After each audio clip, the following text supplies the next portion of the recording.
Hey everybody, Chad Wesley Smith here with something in my face. Uh, room takes a couple minutes to populate, so we'll give that 2 or 3 minutes, let people get in here. If you can hear me, if you can see me, go into the chat bar on the right and please introduce yourself, write a little message just so I know that you can hear, all right? I'm going to turn the microphone off for a second, too. I'll probably be thinking about you while it's...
All right, I'm going to go ahead and get talking. There was a lot of good topics and questions brought up in Facebook groups. Probably enough for separate webinars on each one, because some of them are more pertinent to how you're performing the program day to day. How you're performing them day to day, like RP and how to warm up, when, why, when, and how to deload. I'll try and address a little bit on each of those tonight, and then take some questions. We'll probably come back to each one for a little bit more in-depth discussion. And it's also useful when you guys get questions and stuff like that. You know, it gives us something to write articles or make videos about for everyone. So thank you for being thoughtful about what you guys are doing and being interested in improving. So to jump right in, let's talk loads. Program. If you're in club program, I'm kind of struggling with what to do on that, in the sense of people. You know, if you sign up at the end of December, you started, week 1 of the program essentially. But if you're starting now, or people who start in the future, they're just picking up where it's at. And then everyone has different life issues, travel, holidays, whatever that come up. They miss a week for whatever reason. It's probably not a safe assumption that everybody is doing every day of their club program and never missing a day. Because if that was the case, then yes, I could more strategically plan deloads for you guys. But because I think there's potentially such high variability in it, I tend to not want to do that. And then just sort of the end of it, sign up and like as a deload, you know, like fuck this as a deload, like why I'm starting with this. So I think what may be easiest, just because two people that there's going to be so many different levels of lifter in there, you know, from female to male, different size, different experience, different qualification, and everything. Some people need deload, some people at every 7th week. Some people maybe they're going to need a deload more frequently than someone who works at a desk or whatever. Lifestyle factors, just a lot of different things to consider. Let me link a video in here too. The principal video that I made in our principles of strength training will be a useful one to watch to help better understand sort of why someone who's bigger or smaller or more or less experienced needs to adjust, why they should be making some of these adjustments. So that's the principle of individual differences. For those of you watching live, the link should pop up there in the chat bar. So that's why I'm reticent to include deloads in it, just because there's such high variability from all those different. It's going to put the onus on you of when you need to take a deload. So real quickly, I'll try and answer why, when, and how a deload is going to be effective. So why you need a deload is for fatigue management. I'll go for that. So fatigue management, hard training is going to accrue fatigue, and for you to be able to continue to train hard without breaking down physical or neural issues, you have to be able to manage that fatigue, and a deload is a strategic part of that. The training that I'm writing for you guys in the club or team programming, it's very challenging. Getting stronger is not an easy thing. So we have to do hard training. We have to, and it's training that has to get harder over time. And with that increasingly difficult week after, more and more fatigue accumulates, and to do something with it is an effective tool for that. You could also implement light days, like the occasional light day, and it doesn't have to be, we normally talk about deload weeks, but it doesn't have to be a deload week.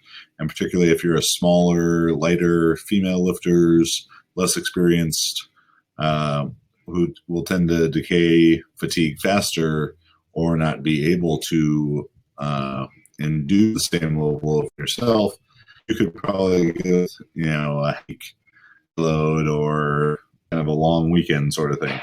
So with that in mind, don't think that it has to be a week, but what the deload is just going to be a series of light days. So as the fatigue accumulates, when you've had 3 or 4, for most people, probably 3 or 4 consecutive hard weeks of training, it would be an appropriate time for you to take a deload. You can, if you have a perform line from something expected, let's say week 2, I did 300 for 4 sets of 10, and then in week 3 we tried to go 310 for 5 sets of 10. That you got through 3 sets. The 4th set you did spin, and then the 5th set that would indicate that you were in a state of non-functional overreaching, and it would be appropriate for you to take a deload week. So whenever you just have continuous hard training, a deload will become appropriate. What the deload should look like, and a very simple kind of guide for you, since you guys be sort of taking care of your own deloads, would be whatever the previous. You can take the exam training template for that and just reduce the intensity of the previous week to 80 to 90% of what it was. So reduce it by 10 to 20%, and then reduce the volume down to 60 to 75% of what it was. So, the 40%. We're doing that because volume is a greater inducer of fatigue than intensity is. And I'm giving you the range there, and of course those are guidelines. If you feel particularly bad, you may need to go a little bit lighter. And how the volume is reduced is not that significant, just that it is reduced. And by that I mean, if in the week for the deload, let's use 100 for 5 sets 10. So we're going to reduce intensity to 80 to 90% of that. So let's call that 255. Split the difference there. 15% reduction in intensity, and we did 5 sets of 10. So now we need to reduce the volume down to 60 to 70% of that. So we did 50 total reps. So we want to go down to doing 30 to 35 total reps. You could do that as 3 sets of 10. You could do that as 5 sets of 6, 5 sets of 6. And both of those would be acceptable changes. I know some of you are thinking, what do I do with my accessory work during that deload week? And that's really going to be by feel, and a lot of this, frankly, yes, there's a lot of science about training, but there's such high variability between every subject, inter and intrapersonal differences, and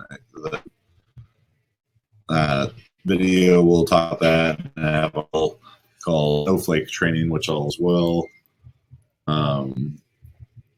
It's just hard to say that this is going to work for everyone. But again, the changes are degree type.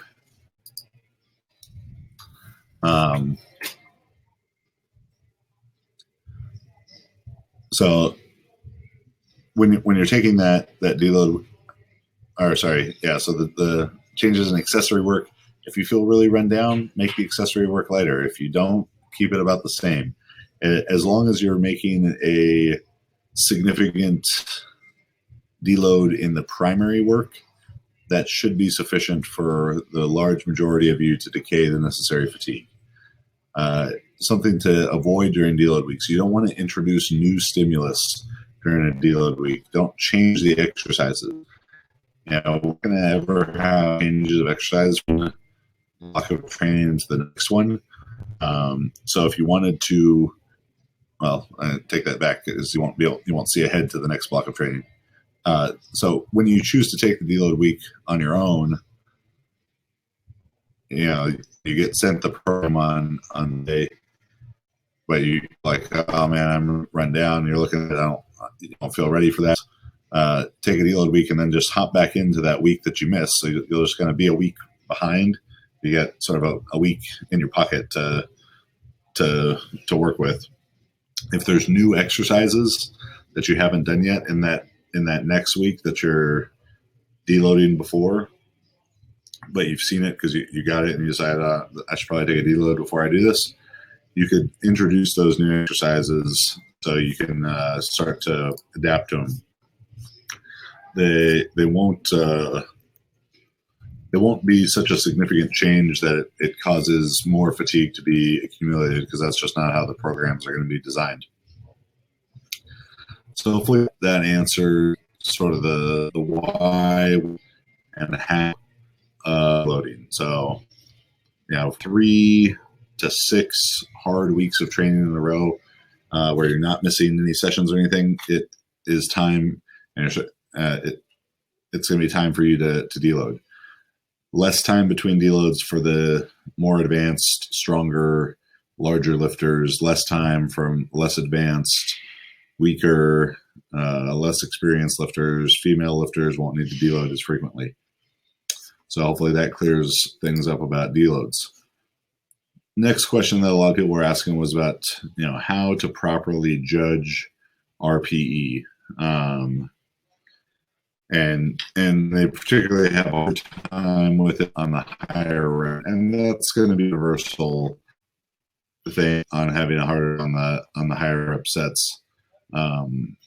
Just because it may not even become a muscular issue, it could become a cardiovascular issue of why you're failing in the sets. So to RP is going to be a 10 is the absolute most through maximum. A 9, you feel like you could do one more rep. An 8, you feel like you could do 2 more reps. A 7, you feel like you could do 3 more reps. So the way that the stuff is being, you notice in the 3-week waves, 8 rep max at 8 RPE, and then the next week 8 rep max at 9 RPE, and then the next week 8 rep max at 10 RPE. The RPE there is more or less just serving. I could replace 8, 9, and 10 with the words conservative, moderate, and absolute.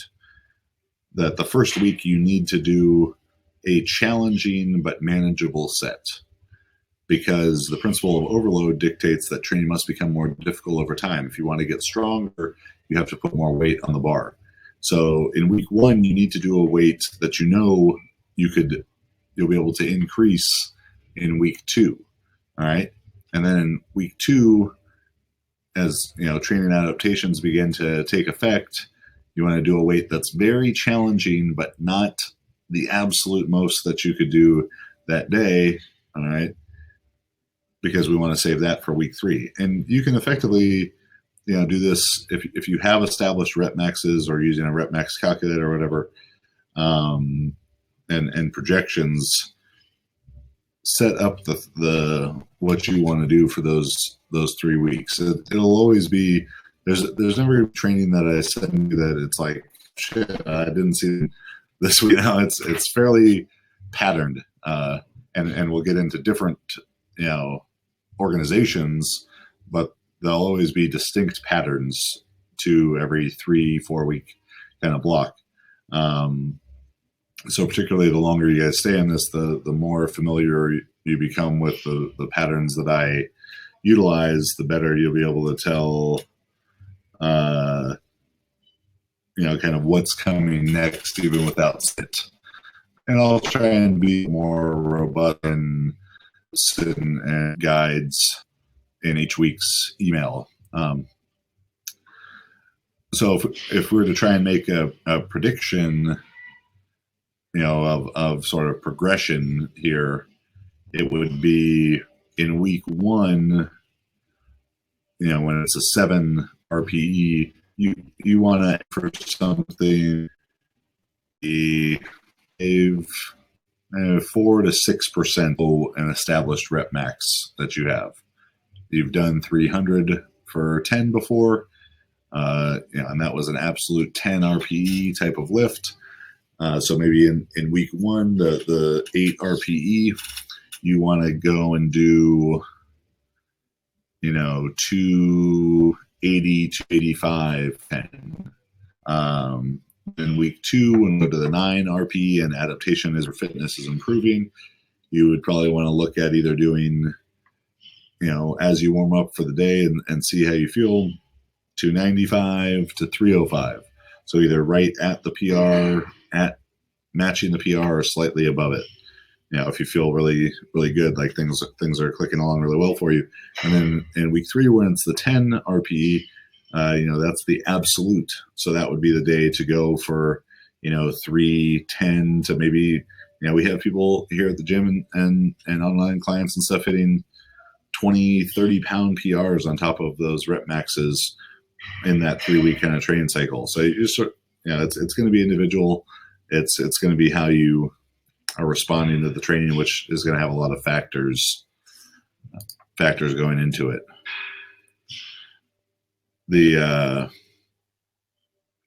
Just setting manageable goals within that is good, though. You have to give yourself room to grow. So you can't, you're not going to start on an 8 if you're doing that, it's throwing the system off, able to be able to increase week to week, unless there's just some extraordinary adaptation going on, or you're very new to training, or you are very new to performance enhancing drugs or something. Like, that's the only time that you're going to hit a PR week one and build on it two times in a row.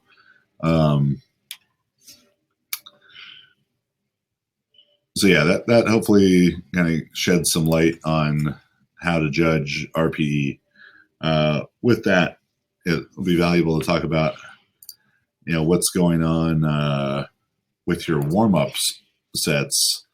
It's not going to be necessary. If we're going to a 10 rep max, you don't want to warm up everything with sets of 10. So you're going to need to use some intuition, to allow you to kind of predict how you feel for the day as you do sets of 3 to 5 reps. Sets of 3 to 5 reps during your warm-up sets, because we also don't want to fatigue you so much. The back down sets are for the volume. There's plenty of volume to be had in the back down sets, so we don't need to wear you out at the start. So you want to use, mostly sets of 3 to 5. So again, if you're trying to 300 for 10, your goal for it look like the bar for 10 to 20, just kind of, it's almost just lightly loaded stretching. And then you do 135 for 5 to 8, and then 185 for 5, and then, 225 for 3 to, 265 for 3, or let's say 255 for 3, and then maybe like 275 to 285 for 3. Those last two, the 255, 285, you should become, more in tune with your body in that, and how you feel for the day, to know, all right, maybe this feels heavy. May try 290 for 10 today, or this feels great, let's push it up to 305 or 310. Even when you get the actual rep max set, just because you go into the set thinking I'm going to do 300 for 10, it would be feasible to think that when you have a great feeling day, you start doing that set of 300, and it's a little bit difficult because the set's really long, but it isn't unreasonable that you do 3 or 4 reps. At that point, are able to stop and tell yourself, like, oh, I'm going to, just blow through this. Like, this is going to be a weight that I could do for 14, 15 reps. And then, so you just rack it, then call that another warm-up set, and then bump it up to 310, or 315, and go for it. Those kind of adjustments, being able to make those kind of assessments and adjustments for yourself are really what's going to go a long way to separating, advanced elite lifters and very experienced lifters from more beginner and intermediate lifters. So the more aware and conscious and thoughtful you can be about each of those things that you're doing, the better you'll be able to advance your abilities. So hopefully that gives some good idea in regards to warm-up. General warm-up stuff, we have a lot of articles about that on the site. Dr. Quinn Hennock's different breathing drills are great.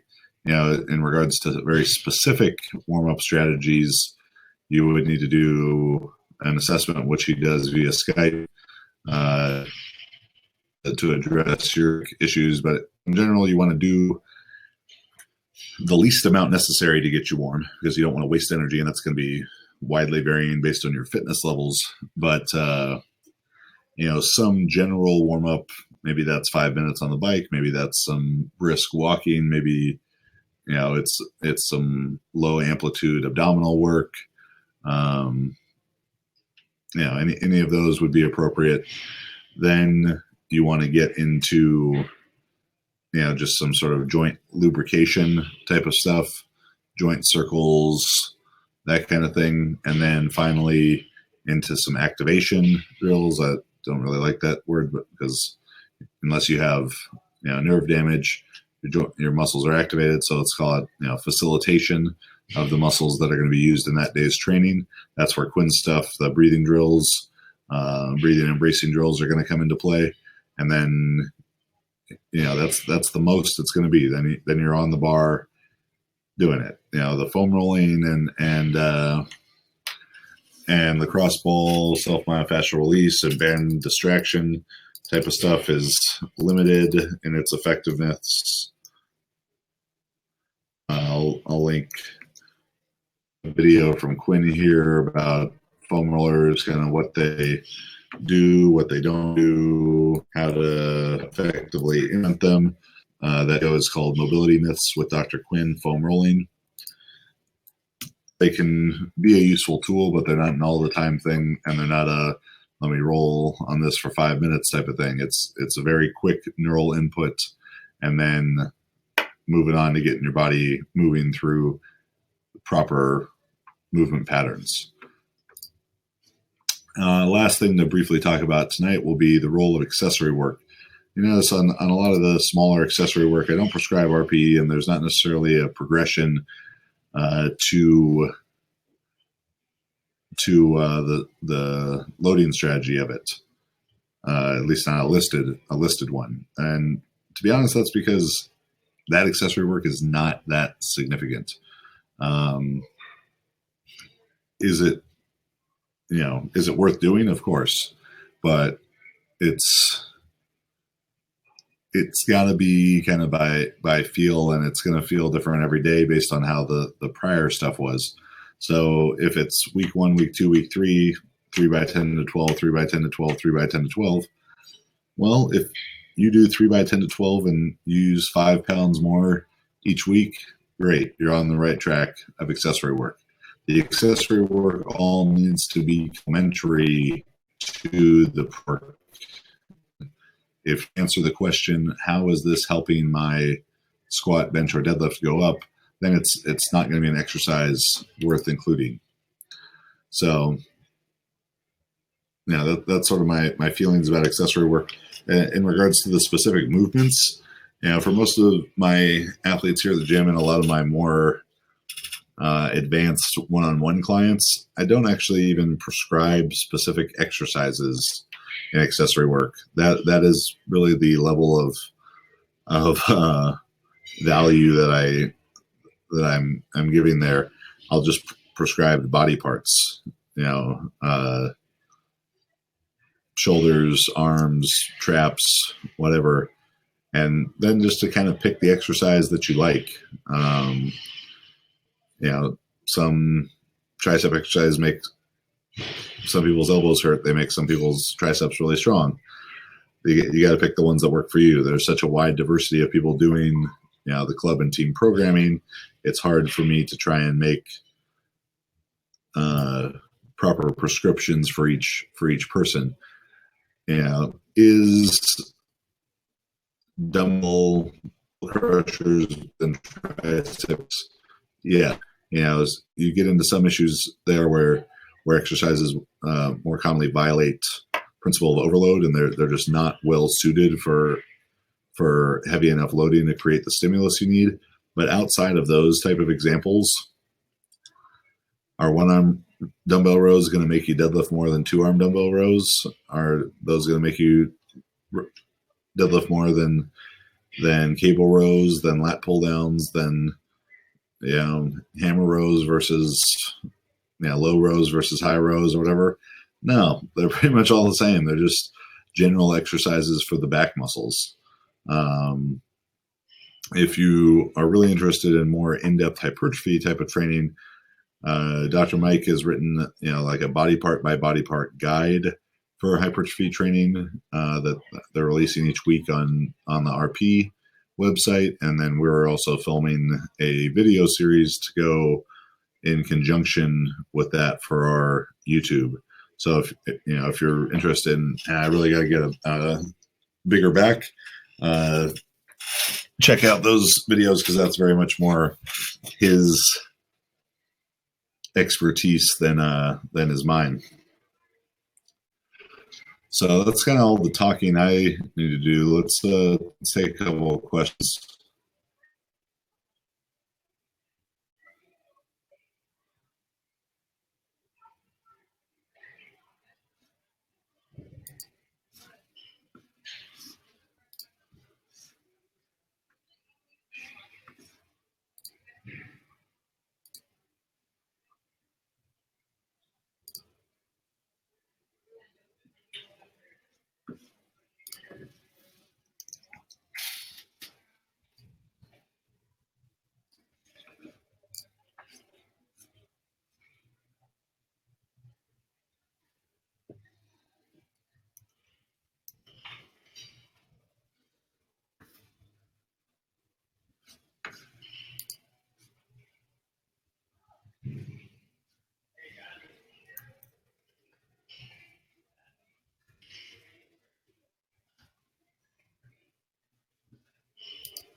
What's a good percentage to use before a top set? I mean, I'd say at the most you want to be making 10%. Yeah, maybe like 7% jump from your last warm up set to your top set.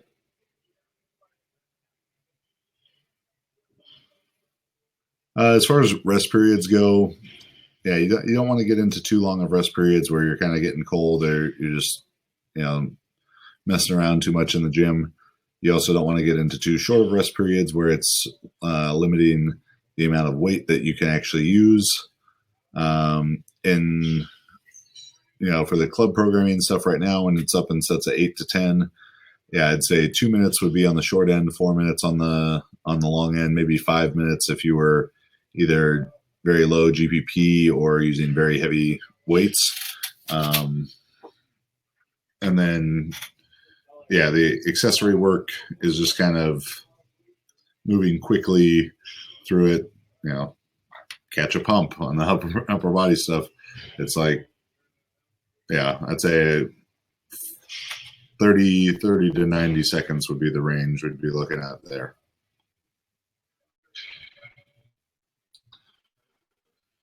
Go back to a postural problem. I'll send you a link here. The 90-90 breathing drills is sort of the base of it. It's going to be about understanding how to breathe and race better. So this exercise from Dr. Quinn that I just linked, that should be very helpful for you to do before and after your training. More detail on the loading schemes between the lifts week to week. On the club programming right now, it's just a pretty simple progression anyone would be able to see. We're increasing the RPE of the top set. We're increasing the amount of drop sets because the goal is hypertrophy. And to do that, we have to increase volume from week to week. We'll get into other schemes later, which are more undulating in nature, is the type of training I use for myself and I think it becomes more important as you become stronger and stronger, and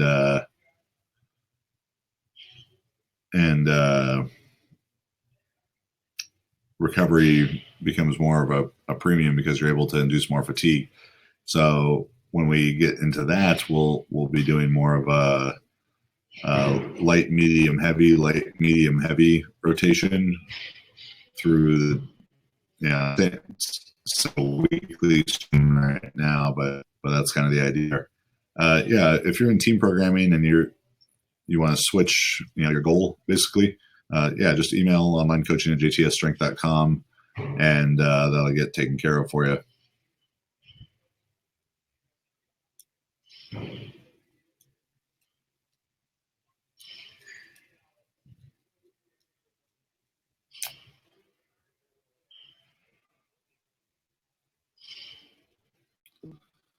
take 1 or 2 for the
at what certain athletes' hypertrophy goes straight to strength.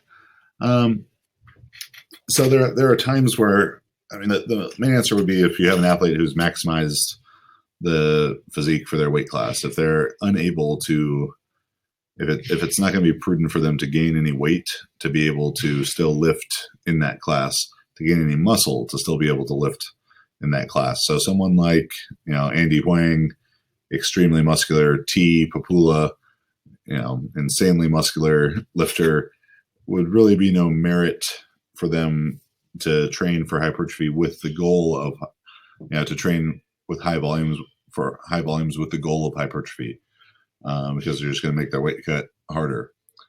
There could still be merit in doing high volume training for increased work capacity.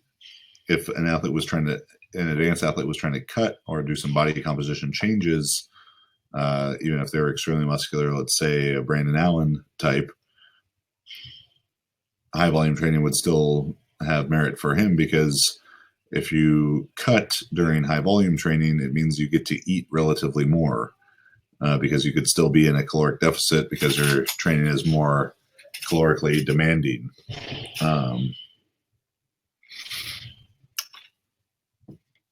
But yeah, so then really the only time I'd go into strength would either be time constrained,